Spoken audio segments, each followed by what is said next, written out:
Halo semuanya dan selamat datang. Coba deh pikirin sebentar. Hari ini aja Anda mungkin udah ngirim email, nonton film di Netflix, atau nyimpan foto ke Google Photos. Kalau iya, selamat, Anda udah pakai yang namanya cloud. Kita tuh pakai ini setiap hari loh, tapi seringnya kita nggak bener-bener sadar apa sih itu sebenarnya. Nah, di sini kita bakal coba kupas tuntas misteri di balik kata cloud ini. Oke, yuk kita mulai dari pertanyaan paling dasar. Kita semua kan sering banget dengar kata ini, tapi apa sih cloud itu sebenarnya? Apakah ini beneran awan yang ada di langit? Ya, bukan dong. Jawabannya ternyata jauh lebih simpel dari yang kita kira. Beneran, sesimpel itu. Jadi gini, waktu Anda menyimpan sesuatu di cloud, itu artinya Anda sebenarnya lagi naruh file Anda di hard drive komputer atau server punya perusahaan lain. Bisa jadi servernya Google, Amazon, atau Microsoft. Dan komputer raksasa ini, atau yang kita sebut data center, lokasinya bisa jadi ribuan kilometer dari tempat Anda sekarang. Jadi intinya kita itu cuma nyewa secuil tempat dan tenaga komputasi mereka lewat internet. Gitu aja. Oke. Kalau cuma komputer orang lain, terus kenapa ini jadi heboh banget? Kenapa ini dianggap revolusioner? Nah, ini karena cloud itu punya beberapa kekuatan super atau karakteristik unik yang bikin dia beda banget sama kalau kita cuma punya server sendiri di kantor. Yuk kita lihat satu-satu apa aja kekuatannya. Nah, kelima poin ini nih yang jadi jantungnya cloud. Pertama, layanan mandiri sesuai permintaan. Artinya, Anda bisa pesan server baru dalam hitungan menit. Tinggal klik-klik aja, nggak perlu telepon orang IT. Praktis banget. Kedua, akses jaringan yang luas. Ini yang bikin kita bisa buka file kerjaan dari laptop, HP, atau tablet dimanapun kapanpun, asal ada internet.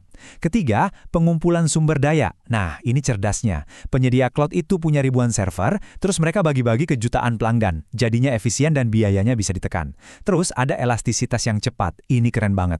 Bayangin toko online Anda tiba-tiba viral. Anda bisa langsung naikin kapasitas servernya saat itu juga. Besoknya udah sepi, turunin lagi. Fleksibel abis. Terakhir, layanan terukur. Ini yang paling disuka. Anda cuma bayar apa yang Anda pakai. Nggak ada lagi tuh beli server mahal-mahal yang akhirnya nggak kepake. Hemat. Oke, kita udah paham nih konsep dasarnya. Sekarang, cloud itu nawarin layanan dalam beberapa paket yang berbeda. Biasanya kita kenal dengan istilah as a service. Nah, biar gampang ngertinya, kita bakal pakai analogi yang dijamin bikin lapar. Betul, kita bakal ngomongin soal pizza. Mungkin kedengarannya aneh ya, tapi analogi pizza as a service ini bener-bener cara paling gampang buat nangkep bedanya model-model layanan cloud. Intinya sih soal seberapa banyak kerjaan yang mau kita lakuin sendiri dan seberapa banyak yang kita serahin ke tukangnya. Coba kita lihat tabelnya. Paling kiri, on-premises. Ini ibaratnya Anda bikin pizza dari nol di rumah. Anda harus siapin dapur, oven, beli bahan, ngulenin adonan, masak, semuanya Anda kerjain sendiri. Ribet kan? Nah, geser satu, ada IaaS atau Infrastructure as a Service. Ini kayak Anda beli adonan pizza instan yang udah ada toppingnya. Vendor nyiapin bahan mentahnya, tapi Anda tetap harus manggang sendiri pakai oven Anda dan nyajiin di meja Anda. Kerjaannya udah berkurang. Lanjut, ada PaaS, Platform as a Service. Ini kayak pesan pizza delivery. Pizzanya datang udah jadi dan panas, tinggal dianterin. Tugas Anda cuma nyiapin piring sama minumannya. Makin gampang kan? Nah, yang terakhir, SaaS, Software as a Service. Ini sama kayak Anda makan di restoran pizza. Anda tinggal datang, duduk, pesan, makan, semuanya udah diurusin sama restorannya. Paling gampang. Nah, yang keren dari analogi pizza tadi itu ternyata pas banget buat ngejelasin konsep teknis yang penting banget di dunia cloud. Namanya model tanggung jawab bersama atau Shared Responsibility Model. Kalau Anda lihat diagram ini, di paling kiri, yang on-premise atau bikin pizza sendiri, semua kotak itu tanggung jawab Anda, dari listrik sampai aplikasinya. Tapi makin kita geser ke kanan, ke arah SaaS alias makan di resto, tumpukan tanggung jawab Anda makin sedikit. Sebaliknya, tanggung jawab si penyedia cloud makin banyak. Jadi kuncinya di sini adalah tanggung jawabnya itu selalu dibagi, nggak pernah 100% punya kita atau 100% punya mereka. Oke, jadi kita udah paham apa itu cloud dan jenis layanannya. Pertanyaan berikutnya adalah, di mana sih cloud ini tinggal? Ternyata ada beberapa pilihan rumah buat cloud kita ini. Biar gampang, kita pakai analogi properti lagi. Pertama, ada cloud public. Anggap aja ini kayak tinggal di apartemen. Anda bayar sewa lebih murah, fasilitasnya lengkap, tapi Anda harus berbagi sama tetangga lain. Anda nggak bisa seenaknya ngecat tembok atau renovasi, kendalinya terbatas. Nah, lawannya adalah cloud private. Ini kayak punya rumah sendiri. Semua fasilitas, tanah, bangunan, itu punya Anda. Anda punya kendali dan privasi penuh, mau diapain aja bebas. Tapi ya jelas, biayanya jauh lebih mahal kan? Nah, gambar ini persis ngegambarin konsep apartemen tadi.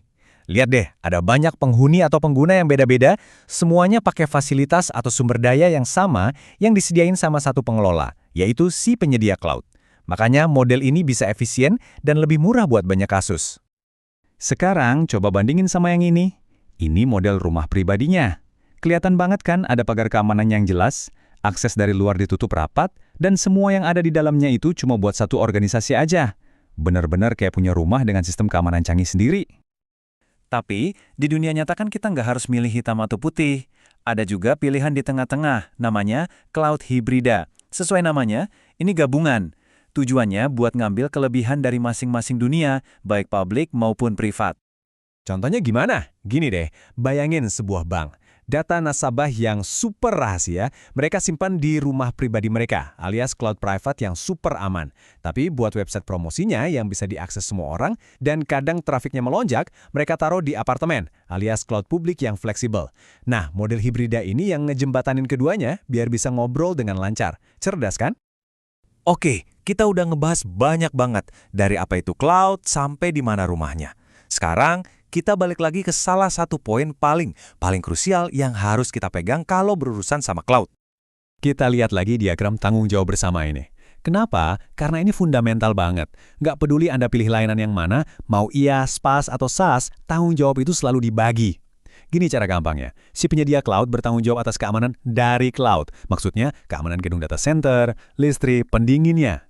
Tapi kita sebagai pengguna bertanggung jawab atas keamanan di dalam cloud. Data kita sendiri, siapa aja yang boleh akses, password kita. Nah, ngerti di mana garis batas antara tanggung jawab mereka dan tanggung jawab kita, itu kuncinya. Jadi, ini mungkin pertanyaan penutup buat kita semua renungkan. Di dunia yang sekarang serba cloud, di mana kita makin sering nitipin data dan hidup digital kita demi sebuah kemudahan, kita harus mulai nanya ke diri sendiri. Pada akhirnya, siapa yang benar-benar bertanggung jawab atas data kita? Apakah kita sudah cukup paham di mana batas antara kenyamanan dan kendali atas aset kita yang paling berharga? Sesuatu buat dipikirin ya.